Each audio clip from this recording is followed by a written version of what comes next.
Good morning friends. अपन DC machine पढ़ रहे थे।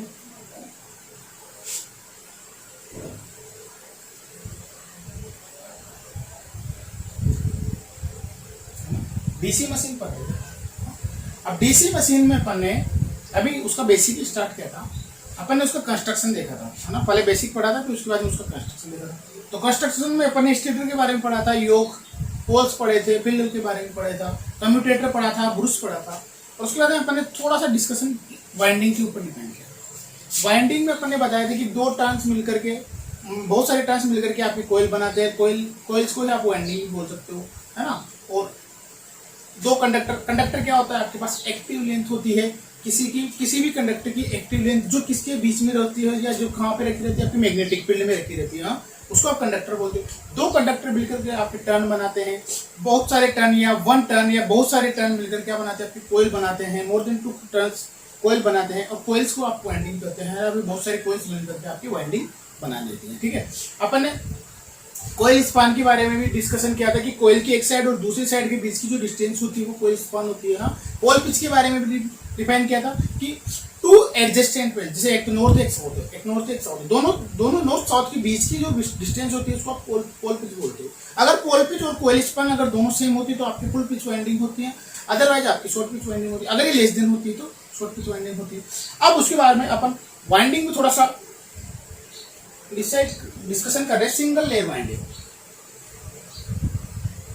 सिंगल लेयर वाइंडिंग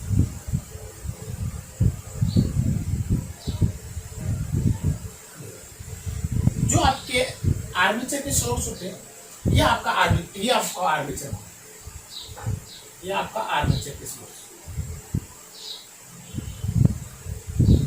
आर्मेचर के सोर्स, हाँ। ये बना लो एक सोर्स। अब देखो, या तो अपन एक काम करें,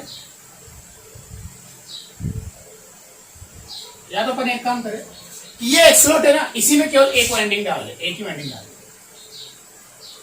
डाल दे और इसका रिटर्न पाथ कहीं पे और पे दे।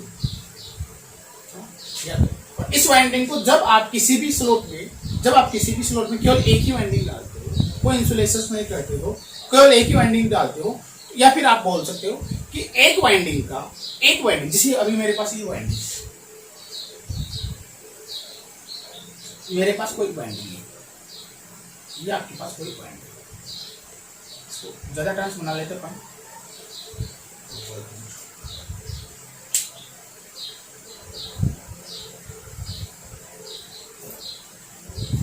आपके पास ये वाइंडिंग है, मैं नंबर ऑफ टर्न्स इंक्रीज कर देता हूँ 1 से। ये आपकी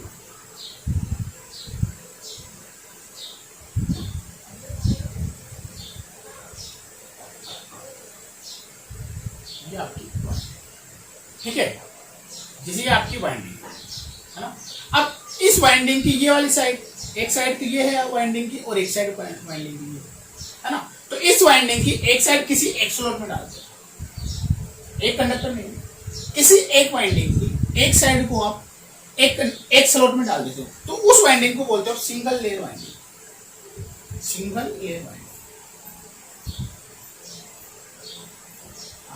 और दूसरी साइड को दूसरे स्लॉट्स में डाल दो, उसको बोलते हैं सिंगल लेयर वाइंडिंग। तो इसमें जितने स्लॉट्स होंगे उसके आधी, जैसे अगर इसमें 24 स्लॉट्स है तो आपकी वाइंडिंग कितनी होगी, और जितनी वाइंडिंग्स होती है, जितनी कॉइल्स होती है आपके पास, उतने कितने चाहिए आपको, उतने आपको कम्यूटेटर में सेगमेंट की जरूरत है, ठीक है।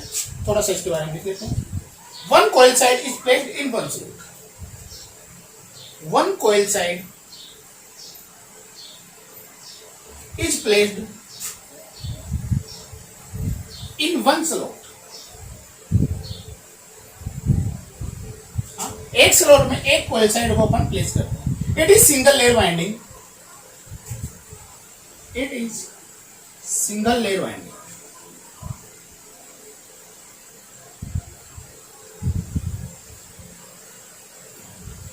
और ये वाइंडिंग आपकी स्मॉल रेटिंग मशीन में काम करता है।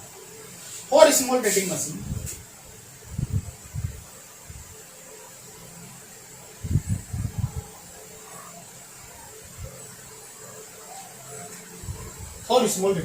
only.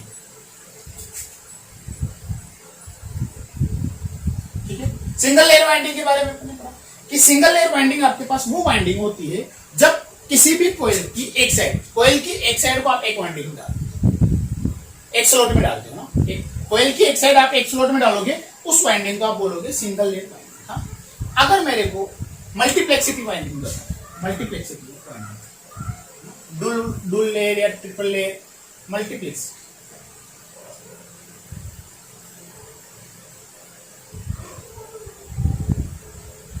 मल्टीप्लेक्सिटी of winding.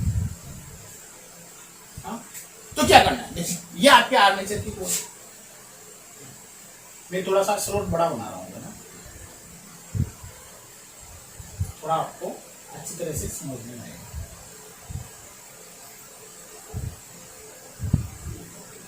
ना दो ही बहुत है ना, फिर वो आपस पूरा का पूरा आपका या अगर मैं इस स्लॉट में क्या करूं, मोर देन कोयल साइड, हाँ इस कोयल की भी एक साइड को डाल, जी मैंने इसका ए डाल दिया, एक और कोयल है अपने पास, ये वाली एक और कोयल है मेरे पास,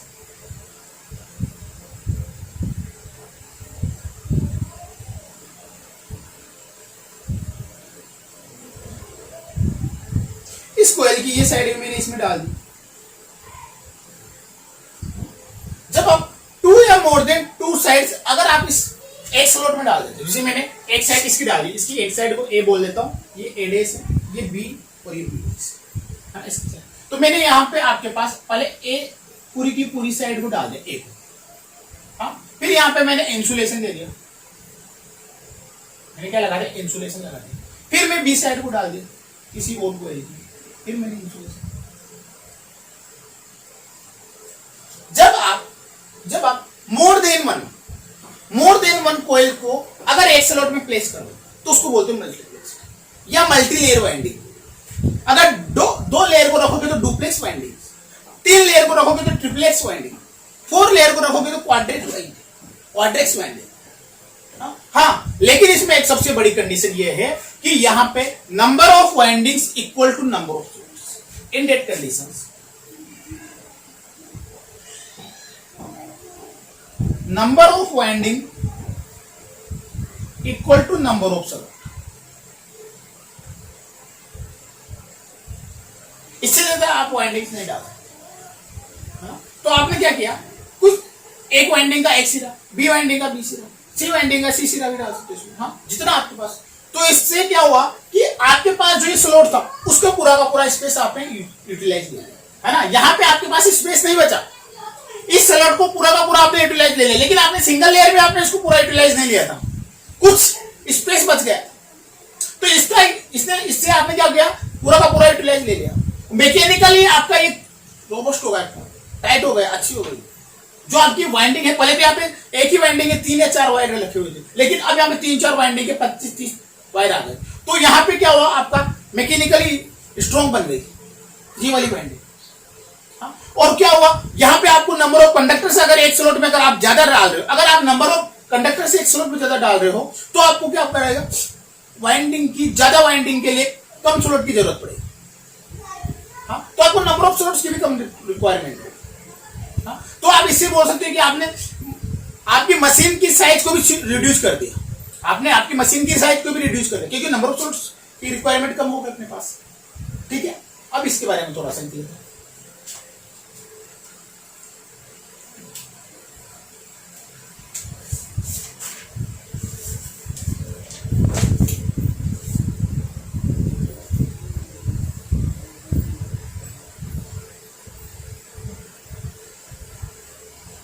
In standard double layer winding, number of slot equals to number of winding. In standard double layer winding, in double layer winding, number of slot equals to number of windings. There is general preferred for practical machine design. ये वाली winding आपकी there is generally preferred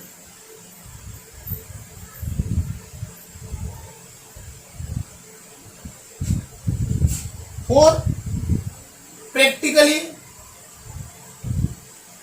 designed machine। Normally आप इसी को use करते हो, because of slot phase is effective utilise, क्योंकि आपका जो स्लोट है पूरा का पूरा यूटिलाइज हो जाता है। बिकॉज ऑफ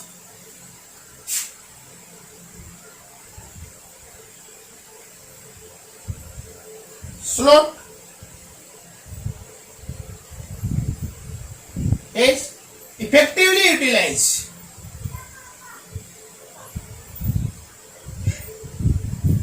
आपने पूरा का पूरा स्लोट यूटिलाइज कर लिया।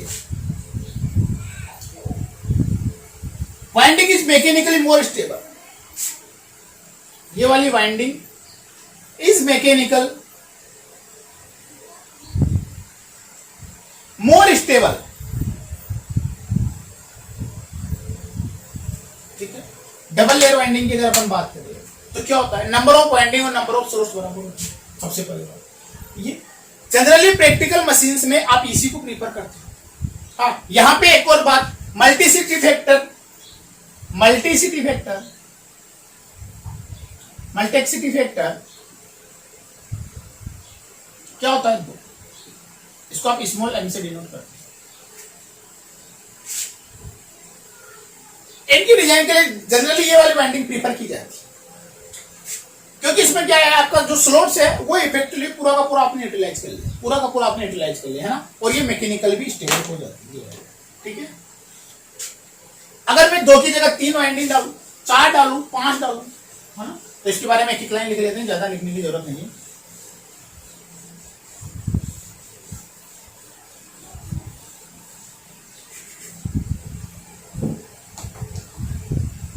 DC machine armature winding are complete, DC machine armature winding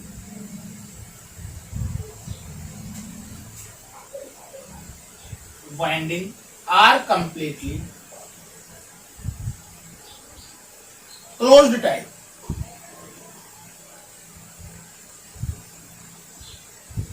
closed type winding होती है।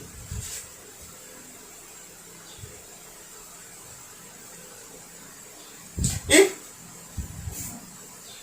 there is one set of winding या one set of, एक वाइंडिंग के एक set, one set in the armature, then only one set in the armature, then it is called simplex.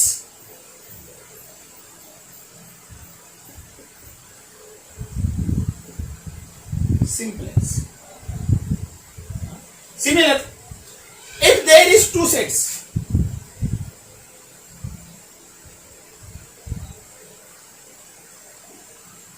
in the winding, then it is called duplex. If there is 3 sets, it is called triplex.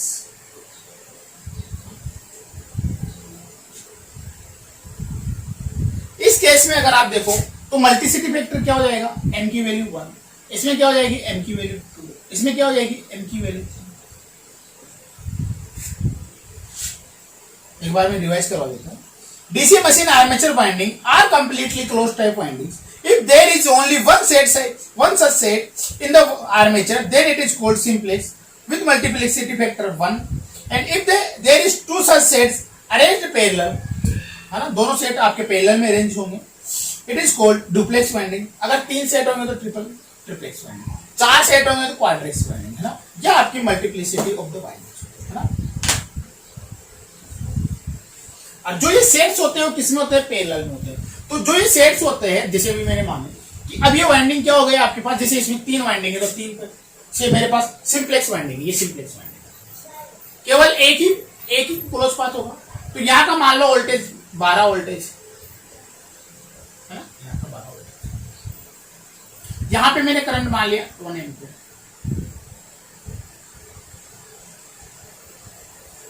एक ही set है simplex. मेरे को पता है कि पर turn में induce voltage fix है, पर टर्न में इंड्यूस वोल्टेज फिक्स है ना, 4 सेम नंबर ऑफ कंडक्टर, सभी के नंबर ऑफ कंडक्टर सेम है, 4 same number of conductor.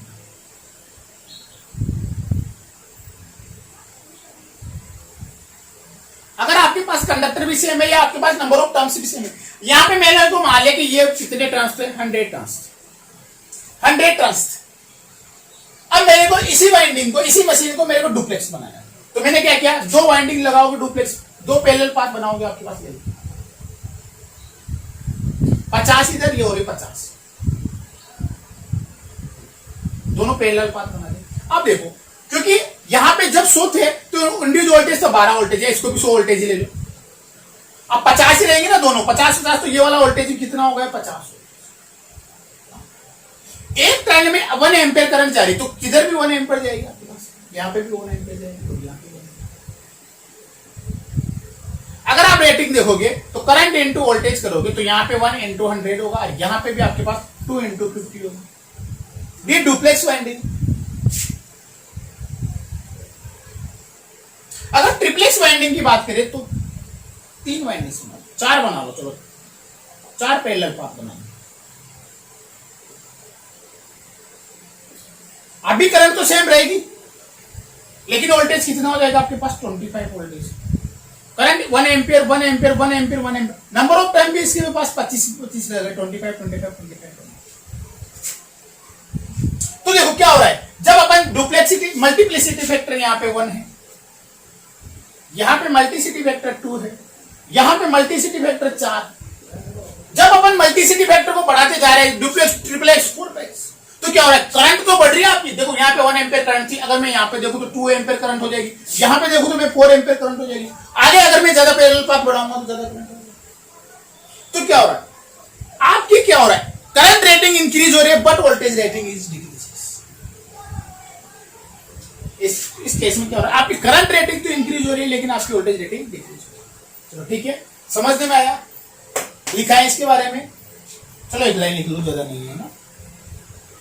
Multicity winding contain 2 और more independent set. Multiplex winding contain multiplex winding contain 2 or more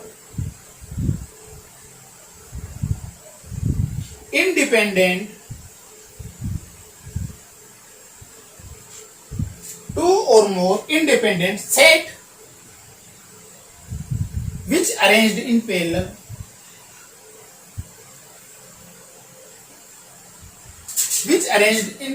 जो आपके पास किसमें कनेक्टेड है, पैरेलल में अरेंज्ड है। The number of parallel path increasing, the number of parallel path increasing the current rating while decreasing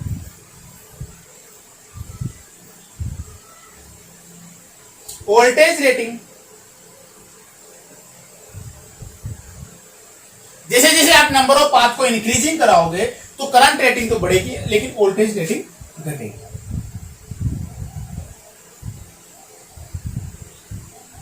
for same number of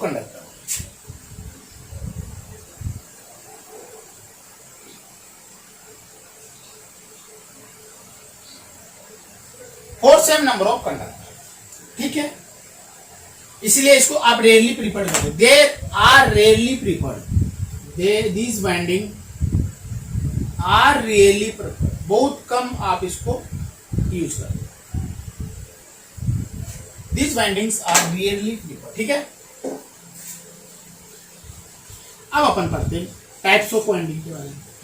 multicity factor भी पढ़ने पढ़ लिया, क्या होता है, आप कैसे यूज करते हो, है ना। अब अपन मेन वाइंडिंग आती है, जो आपको सभी transmission line,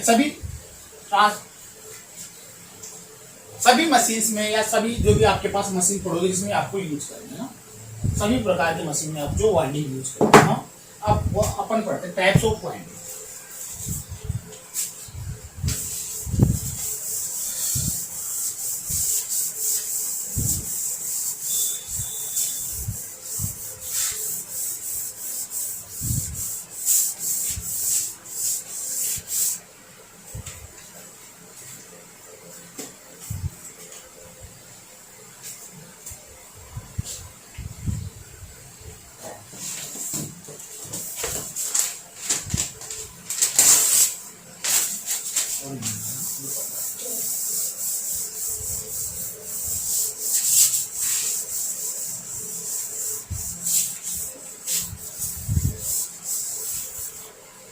types of winding.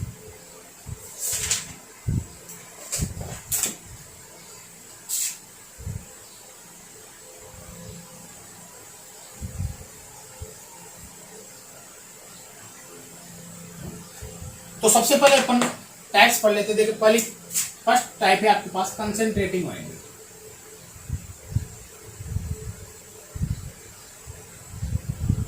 ये कहां पे यूज करते हो आप? एक तो ट्रांसफॉर्मर की वाइंडिंग, ट्रांसफॉर्मर की वाइंडिंग आपके पास, फील्ड वाइंडिंग।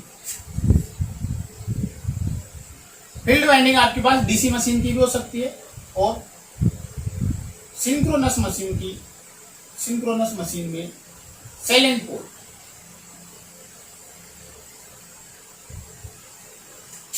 ट्रांसफॉर्मर की, फील्ड वाइंडिंग डीसी मशीन की और salient pole of DC machine.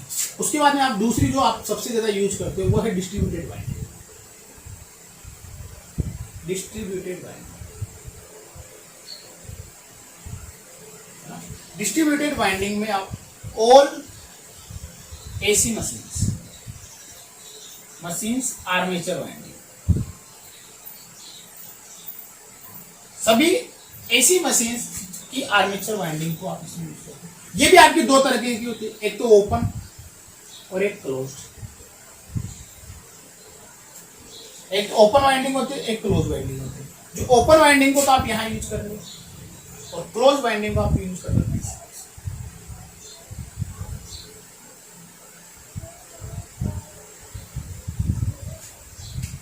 Open जिसमें आप वाइंडिंग खुली रहती है और जो ये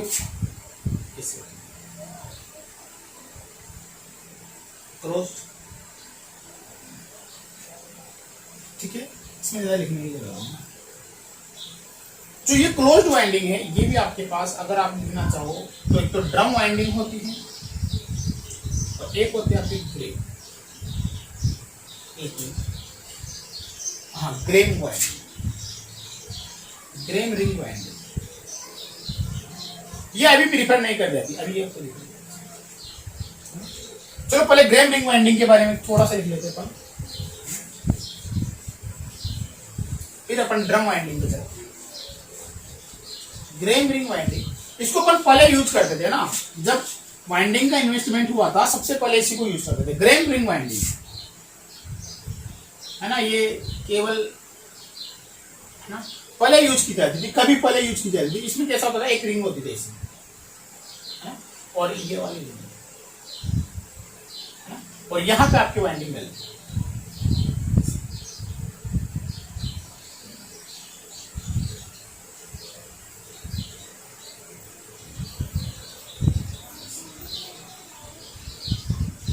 इसका डिसएडवांटेज ये था कि इसमें ये वाली लेंथ तो काम आ जाती थी, ये वाली तो आपके पास एक्टिव लेंथ आ जाती थी, लेकिन ये वाले कंडक्टर वेस्टेज होती थी।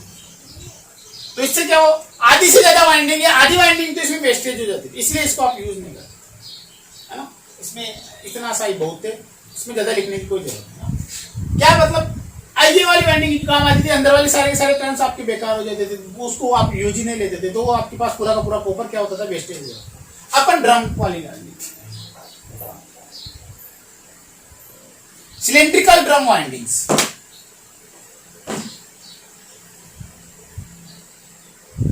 अब इसमें आपके पास जो आर्मेचर की कोर होती है वो क्या होती है, ऐसी होती है। जैसे मैंने आपके पास सबसे पहले वाइंडिंग पढ़ाई थी तो उसमें लिखा था,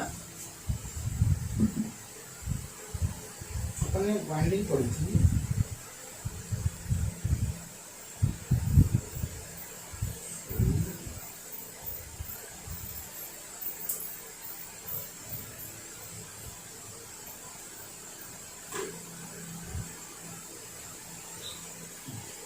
अपने पहले वाइंडिंग पड़ी थी तो आर्मेचर कोर पड़ी थी ऐसे, ये आपके आर्मेचर कोर है, इसको यहां से पंच किया जाता है ऐसे, और यहाँ पे इनमें क्या डाली जाती है, आपकी वाइंडिंग डाली जाती है, इनमें आपकी वाइंडिंग डाली जाती है।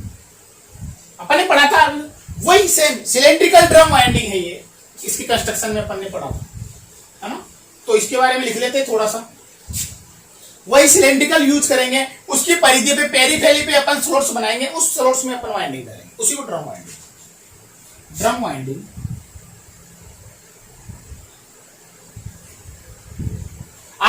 कोर इस सिलेंड्रिकल ड्रम से, इसमें क्या होती है आपके पास आर्मेचर कोर इन सिलेंड्रिकल ड्रम से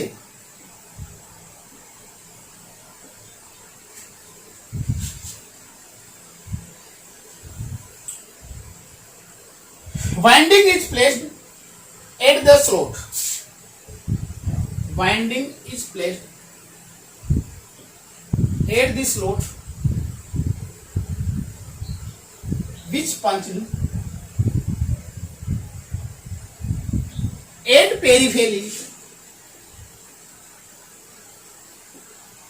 on the armature. आर्मेचर की पेरीफेरी पे क्या होते हैं, स्लोट्स होते हैं, और उसमें क्या होते हैं आपके पास वाइंडिंग्स होती है. There are no turns are wastage. कोई भी टर्न आपका वेस्ट नहीं होता.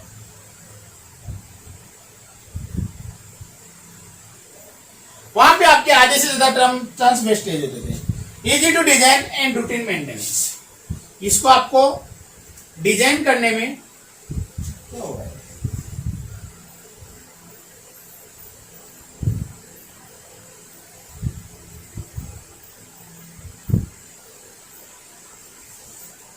easy to design and maintenance. इसका मेंटेनेंस और डिजाइन करने में ये आसानी है. अब इसमें सबसे पहले वाइंडिंग पढ़ते हैं, लेप वाइंडिंग. यहां से आपकी बहुत अच्छा टॉपिक है लेप वाइंडिंग का. एक न्यूमेरिकल बोर्ड क्लासेज में अच्छे तरह से आता है, जो भी आपके पास यूनिवर्सिटी की क्लास में है, यहाँ पे आपका एक न्यूमेरिकल लेप वाइंडिंग से अच्छा जरूर आता है, कंफर्म आता है. लेप वाइंडिंग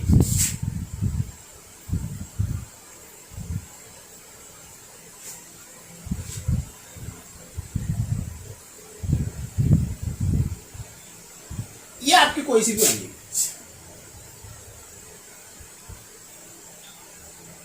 इस तरह की आपकी लेप वाइंडिंग.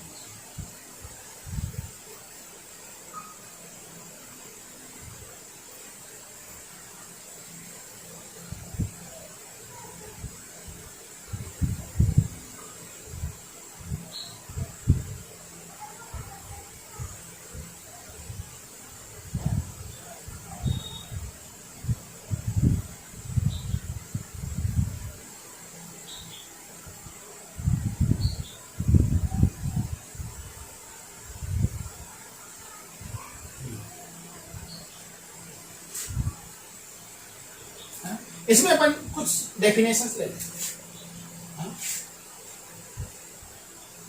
वाई बी स्पान या distance of span of the coil back end. चलो इसको पूरा डिफाइन कर लेते हैं.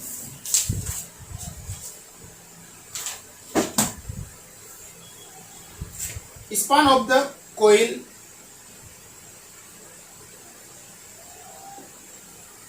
span of the coil at back end.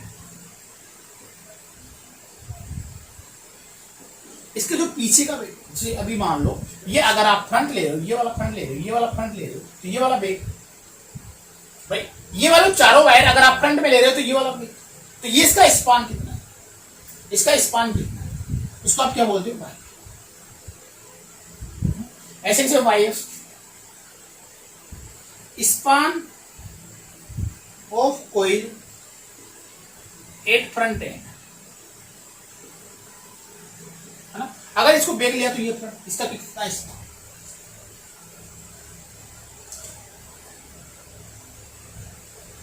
Y R होता है resultant, Y F minus Y B minus Y F.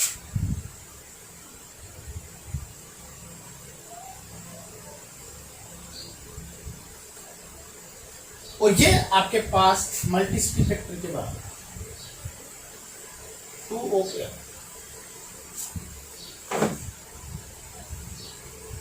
Plus minus लेते हैं.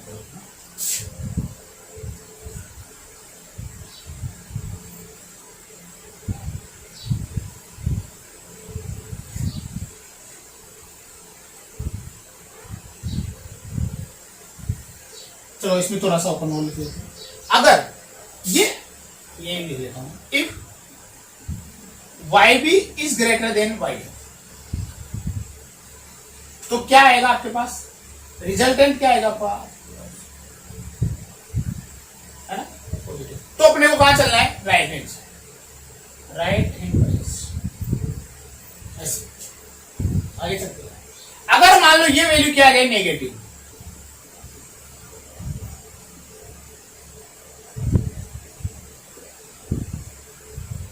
अगर ये वाली वैल्यू नेगेटिव आ जाए तो left hand device,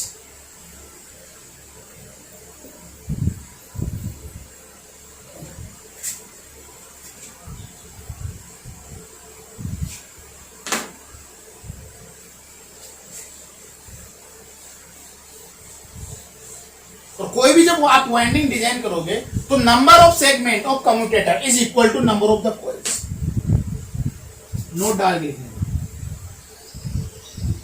number of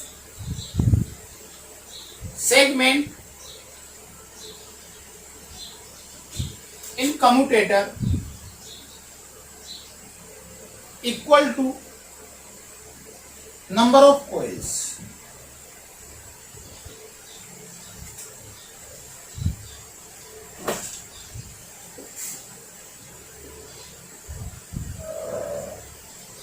अगर आपके पास प्लस माइनस वन, एम्प्लिसिटी आपके पास वन, आगे देखते हैं।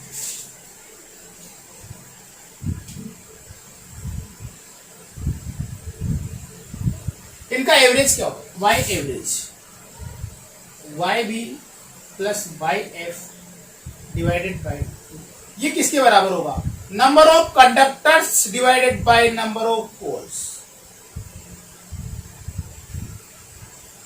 ये आपके पास बहुत important equations. In order to support lap structure,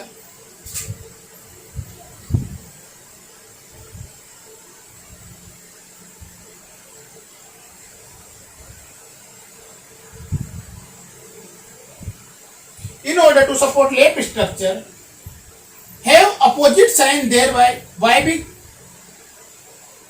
दोनों के दोनों have opposite sign,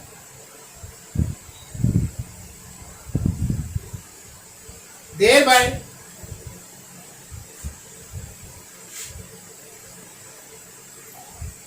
YB should not be equal to YF।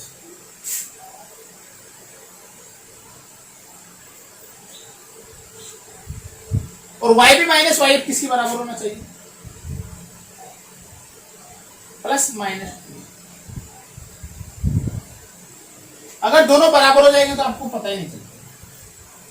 अगर अब मान लो मैं इसको एक न्यूमेरिकल से करते हैं, अपन इसको न्यूमेरिकल से समझते हैं। एक मेरे पास न्यूमेरिकल है, आपको डिजाइन करनी है लेप वाइंडिंग, डिजाइन अ लेप वाइंडिंग्स, है ना। 24 कंडक्टर्स है आपके पास, जेड की वैल्यू है आपके पास 24, नंबर ऑफ पोल्स है आपके पास 4, नंबर ऑफ पोल्स है आपके पास 4 और 24 है आपके पास कंडक्टर, और सिंप्लेक्स वाइंडिंग है आपके पास, एम की वैल्यू आपके पास 1, सिंप्लेक्स वाइंडिंग। तो मैं सबसे पहले 24 कंडक्टर्स लिख लेता हूं। 24 कंडक्टर्स है आपके पास, 1 2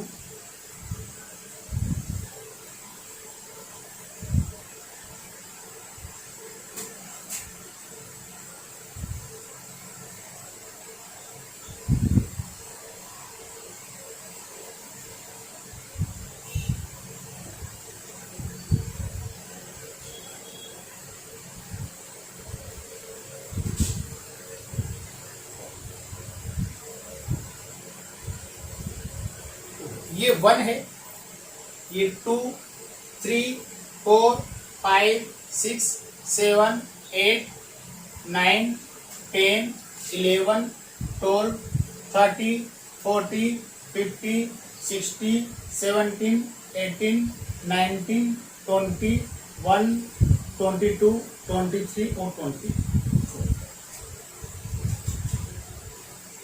सबसे पहले मेरे को पता है for left winding YB plus YF divided by 2, इनका एवरेज किसके बराबर होना चाहिए, number of conductor divided by number of poles. Number of poles कितने अपने पास 24 कंडक्टर है, नंबर ऑफ पोल्स है आपके पास 4, तो YB प्लस YF क्या हो गया आपके पास 12, और YB माइनस YF क्या होता है आपके पास 2 इंटू मल्टीप्लिसिटी कितना 2 इंटू 10,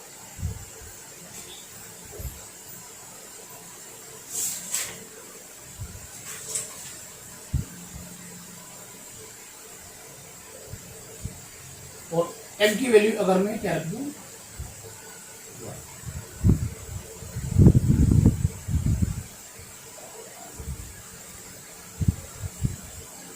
तो यहां से अगर मैं YB की वैल्यू निकालूंगा तो YB की वैल्यू आएगी आपके पास, मैं डायरेक्ट लिख देता हूं, दोनों कैंसिल हो जाएगा, 7 दूनी 14 7, और YF की वैल्यू आएगी अपने पास,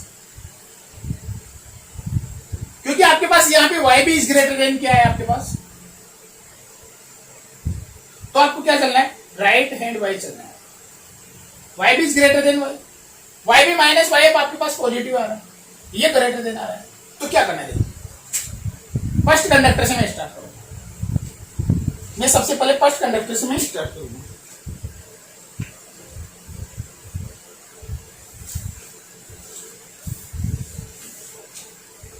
फर्स्ट कंडक्टर से मैं स्टार्ट करूंगा, तो YB पहले बैक एंड, तो सबसे पहला कनेक्शन कहां जाएगा 8, ये तो है YB के लिए और ये है फ्रंट के लिए,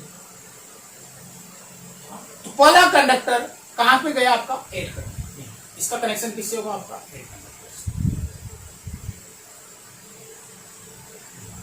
अब वापिस भी तो आएगा, तो YF के लिए क्या करना पड़ेगा आपको 8 कितना है -5, किस में आएगा ये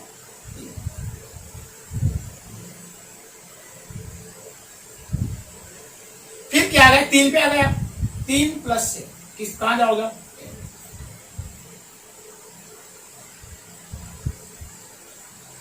फिर 10 माइनस 5 कहां पे आओगे आप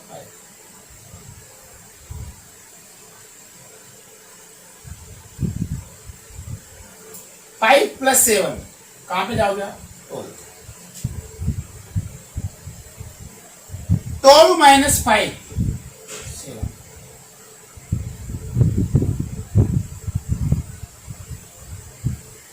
7 plus 7 14,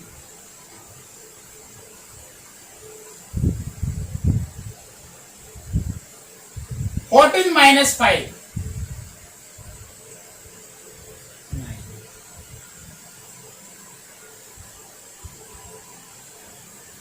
9 plus 7 16, 16 minus 5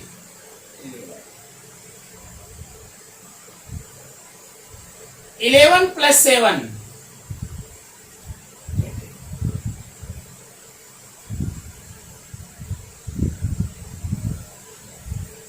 18 minus 5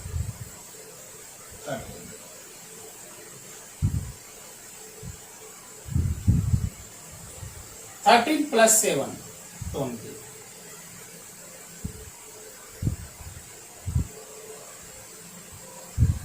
20 minus 5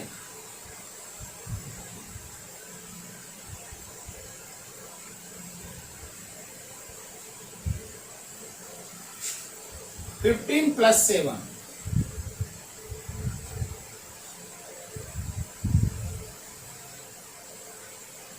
22 minus 5 17 plus 7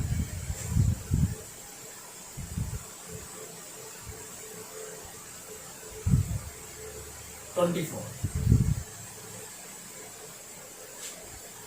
24 minus 5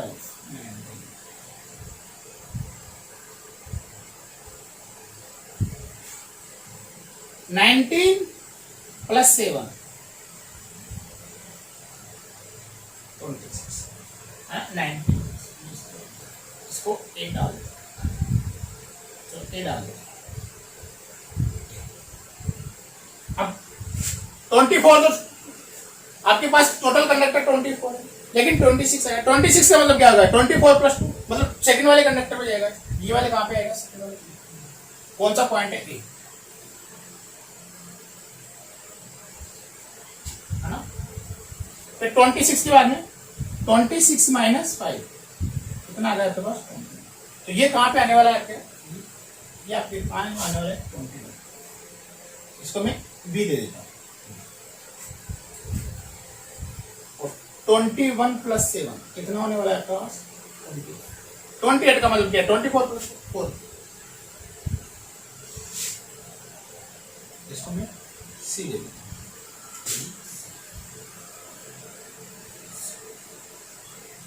ये वाला सी, और ये वाला एट द फाइनल कहाँ जाएगा आपके पास, 28 माइनस 5 क्या हो जाएगा आपके पास, 23।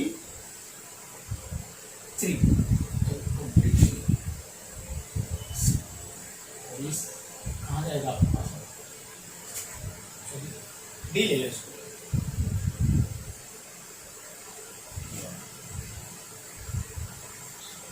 ये वाला कहाँ जाएगा आपके पास, 23 प्लस 7 30। 30 को आप लिख सकते हो, अगर मैं 14 को माइनस करूंगा तो 6, डी लिख लिया। कहाँ पे, ये वाला, और ये 30 माइनस 5 अगर 25 को आप 14 प्लस माइनस,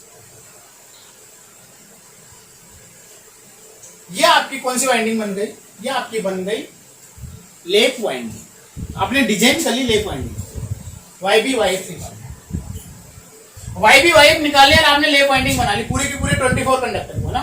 मैंने ए को ऐसे, बी को बी से, सी को, मतलब ये क्लोज्ड होगी ना, क्लोज्ड, ठीक है। लेप वाइंडिंग अपन ने बना ली कैसे, अपन ने दोनों फॉर्मूले याद किए, YB plus YF divided by 2 और YB minus YF divided by equal to 2 of m।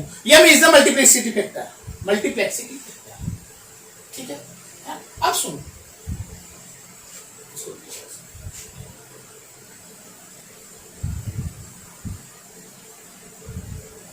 अब सुनो, कितने पोल है आपके पास, 4 पोल है, 4 पोल है। तो मैं सारे चारों के चारों पोल डिनोट कर देता हूं। 4 पोल है तो 4 पोल बना लो आप। एक पोल पर पोल कितने कंडक्टर आएंगे, 24 कंडक्टर है तो कितने पोल आएंगे, 4 पोल है तो 6 पोल। 1 से लेकर 6 तक, यहां से लेकर के आप तक, यहां कौन सा कंडक्टर है मान लो आपके पास, कौन सा पोल है, n पोल। यहां से लेकर के यहां तक आपने n पोल मान लो, तो n पोल में आपके पास करंट की डायरेक्शन ये डाउनवर्ड ले लो सारे के सारे कंडक्टर में, क्योंकि किसी भी पोल के अंदर एक कंडक्टर, एक पोल के अंदर सारे के सारे जितने भी कंडक्टर होंगे उसकी डायरेक्शन नहीं होगी। फिर उसके बाद में आपने अगले वाले 6 पोल में कितने, कौन सा पोल कंसीडर करना पड़ेगा, साउथ पोल। ये साउथ पोल है, साउथ पोल में आपको करंट की डायरेक्शन ऑपोजिट करना पड़ेगा। फिर आपको नॉर्थ पोल,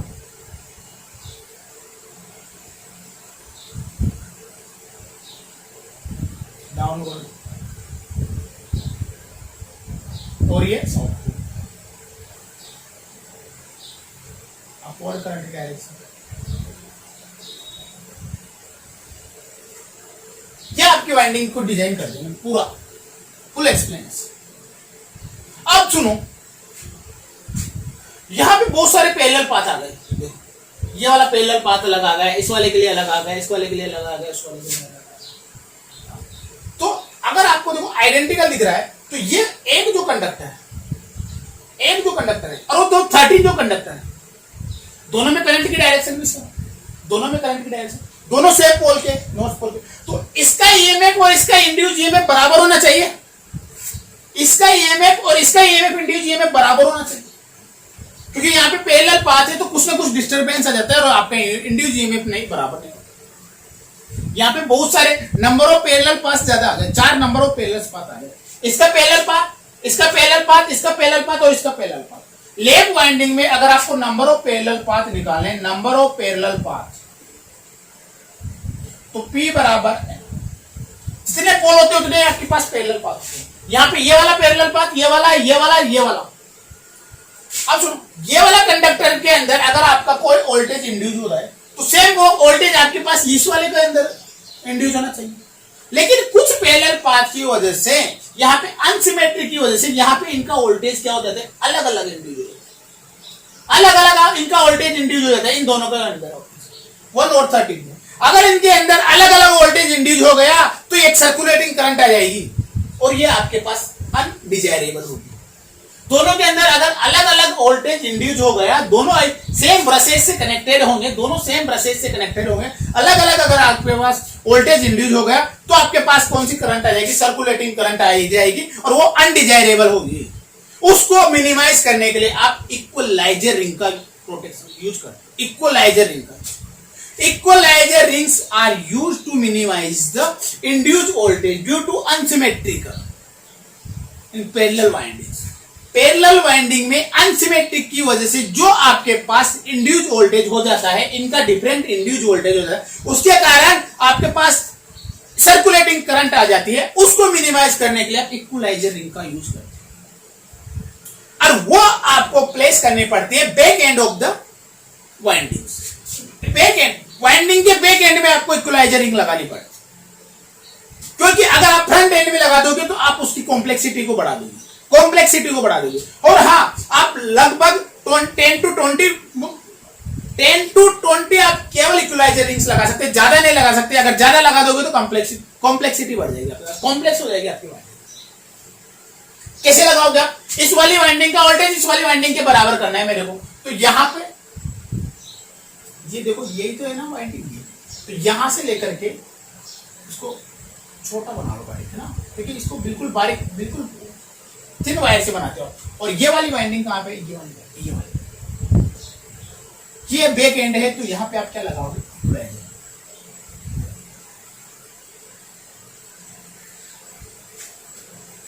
अब ये क्या करेगी, अगर इसका वोल्टेज और इसका वोल्टेज डिफरेंट हुआ, इसका वोल्टेज और इसका वोल्टेज डिफरेंट हुआ, तो ये करंट इसी में फ्लो हो जाएगी, इक्वलाइजर रिंग में फ्लो हो जाएगी। यहां पे आपके पास वाइंडिंग में कोई करंट नहीं आएगी। क्यों? क्योंकि इसका रेजिस्टेंस अपन बहुत कम लेते हैं।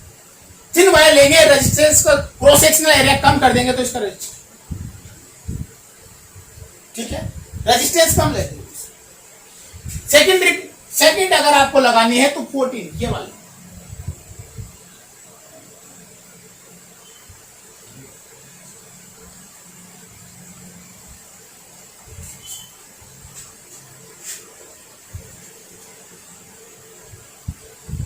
थोड़ा सा दोनों को टच मत करो ना,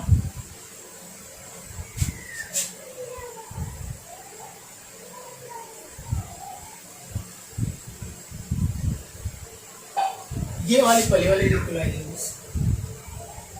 ये वाली इक्वलाइजर, ये वाली इक्वलाइजर,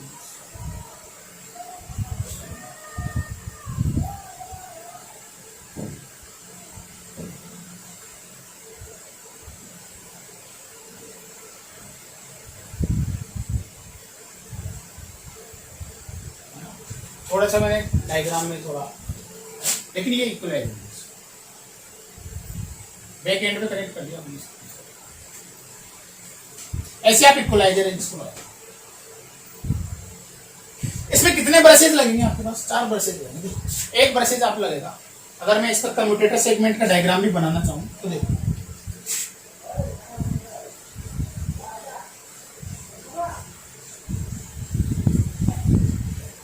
अगर मैं इसका कम्यूटेटर भी बनाना चाहूँ, एक ब्रशेज लगेगा आपका यहाँ,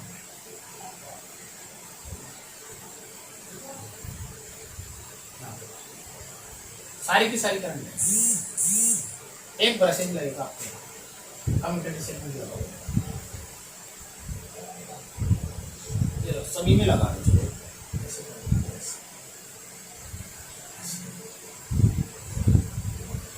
सेगमेंट, सभी के साथ लगा।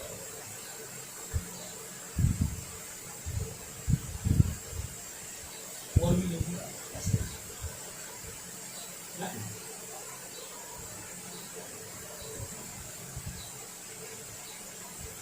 एक 2 3 4 5 6 7, और जो ये वाली करंट है इसको आप अलग रोटेट करोगे, ये वाली करंट है इसको, ठीक है। अब अपन 4 ब्रशेज होंगे, देखो कैसे होंगे। ये मैंने पूरी की पूरी वाइंडिंग को अगर मैं बनाना चाहूँ 4 ब्रशेज होंगे ये वाले। अगर मैं पूरी की पूरी, क्योंकि क्लोज्ड वाइंडिंग है ना, ये पूरी की पूरी वाइंडिंग मैंने बना दी, क्लोज्ड वाइंडिंग है ना।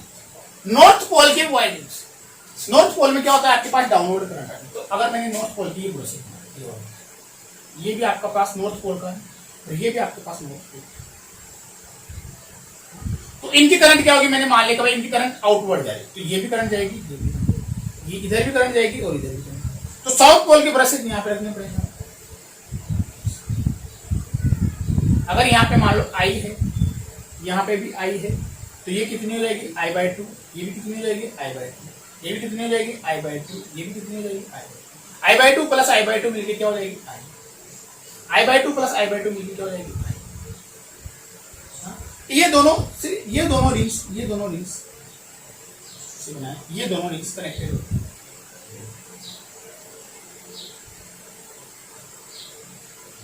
ये टोटल 2I हो गई, 2I करंट हो गई, I इधर गई और I इधर गई, और यहां से भी आपके पास 2I करंट आएगी, I यहां से और I यहां से, यहां से भी I, यहां से भी, दोनों करंट एडिशन होगी, 2I करंट आएगी।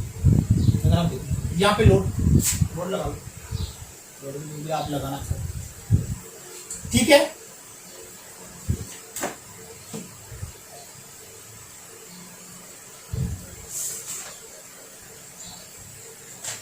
थोड़ा सा अपन इक्वलाइजर इनके बारे में लिख लेते हैं ना, इक्वलाइजर इनके बारे में, फिर इस क्लास को फिनिश कर।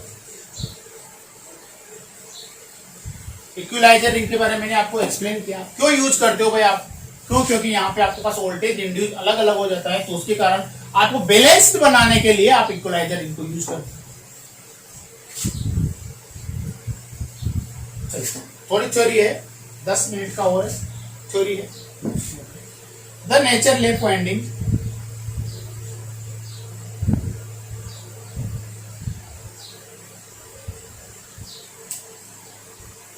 इन लेप winding the number of parallel path equal to number of pole, which depends on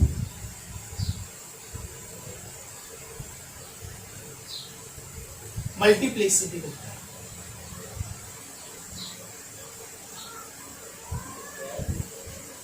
क्या होता है पैरेलल पाथ, क्या होता है आपके पास parallel path, number of pole into multiplicity,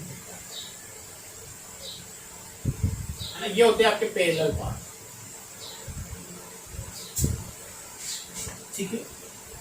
ए ले लो इसको ना, ए ले लो, number of parallel path.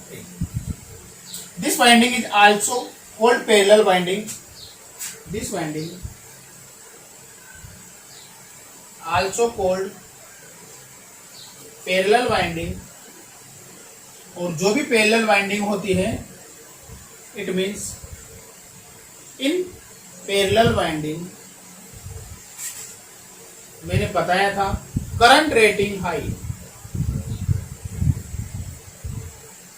Is high होती है और वोल्टेज रेटिंग आपकी कम है, and low voltage rating.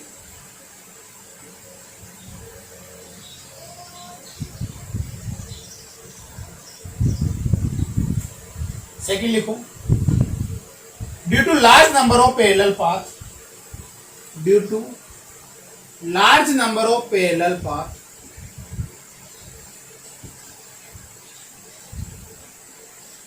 large number of parallel path, any magnetic asymmetry, any magnetic asymmetry, any magnetic asymmetry leads to unbalance,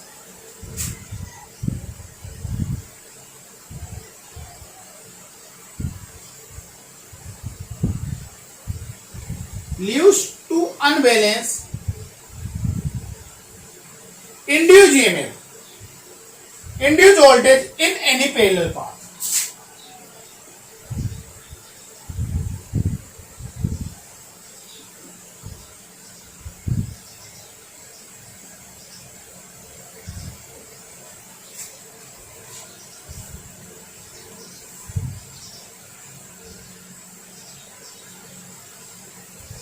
That is produce circulating current, जिसके कारण क्या हो जाएगी, प्रोड्यूस हो जाएगी सर्कुलेटिंग करंट,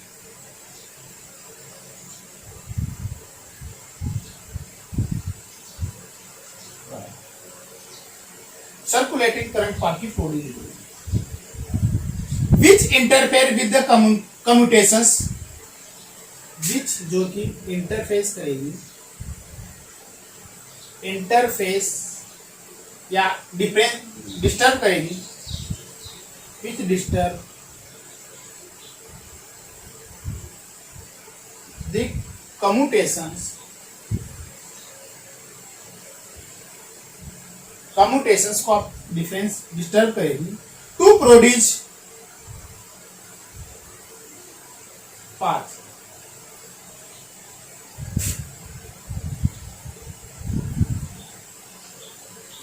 उसके लिए अलग से पाथ प्रोड्यूस है। High rating circulating,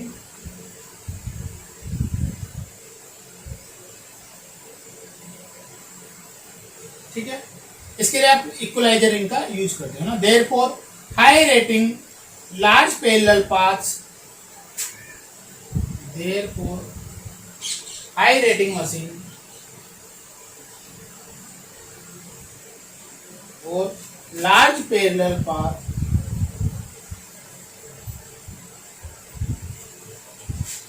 equalizer rings are used.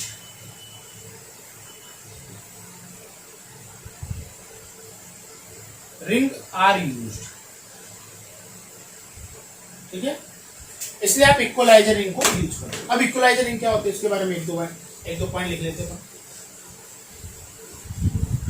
कहाँ पे कनेक्ट होती है, क्या होती है, कैसे कनेक्ट होती है, थोड़ा सा देख लेते हैं इसके बारे में। Equaliser ring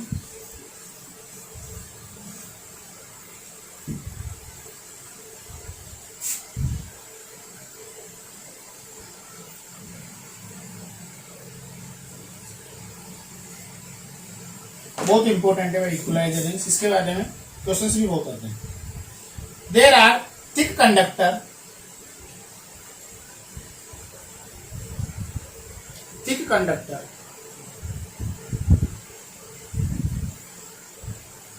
thick conductor with least possible resistance,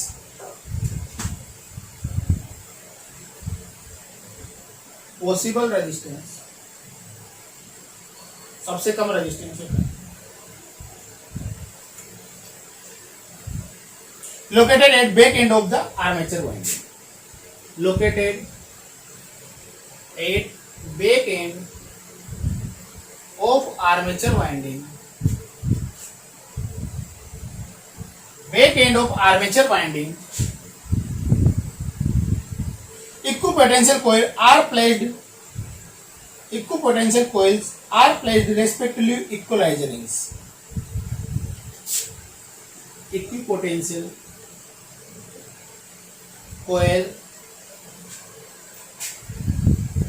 are placed, equipotential coil are placed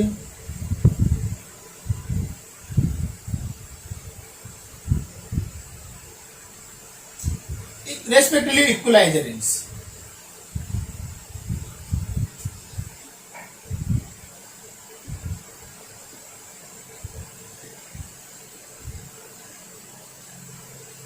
यहाँ पे आर टेकन लिखो,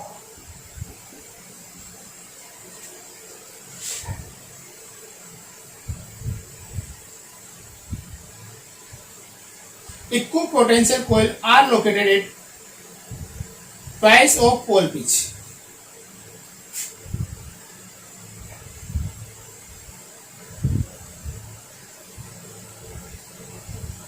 equipotentials coil are located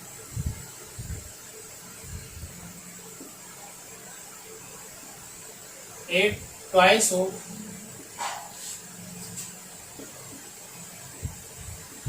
pole pitch, क्योंकि नॉर्थ पोल के बाद में पूरा साउथ पोल निकल रहा है तो उसके बाद में आपके पास 13 नंबर का कंडक्टर्स आएगा। तो pole pitch distance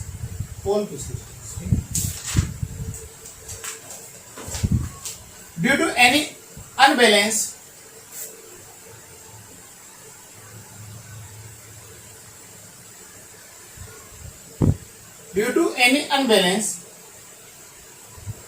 any circulating current comes.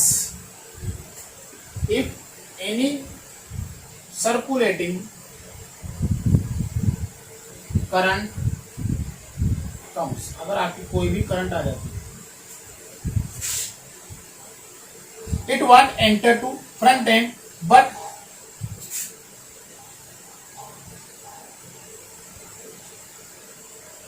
ये एंटर टू फ्रंट एंड से एंटर तो कर जाती है, it won't enter to front end but circulate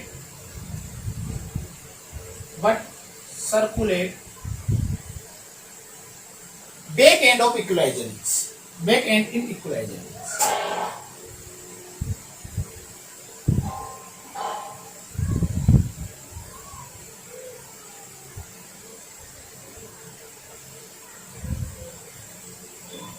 ठीक है, फ्रंट एंड से आपकी करंट आ तो जाती है लेकिन बाद में आपके पास इक्वलाइजर रिंग में ही सर्कुलेट करके रह जाती है, ये आपकी वाइंडिंग में सर्कुलेट नहीं करती है ना। लगभग आप इसके कारण इक्वलाइजर रिंग के कारण आपकी कॉम्प्लेक्सिटी बढ़ जाती है, जिससे आप केवल 10 to 20 इक्वलाइजर रिंग ही यूज करते हो, इससे ज्यादा आप इक्वलाइजर रिंग्स यूज नहीं कर सकते। ठीक है, अब अपन नेक्स्ट पढ़ेंगे वेव वाइंडिंग अगली क्लास में। Okay, thank you very much.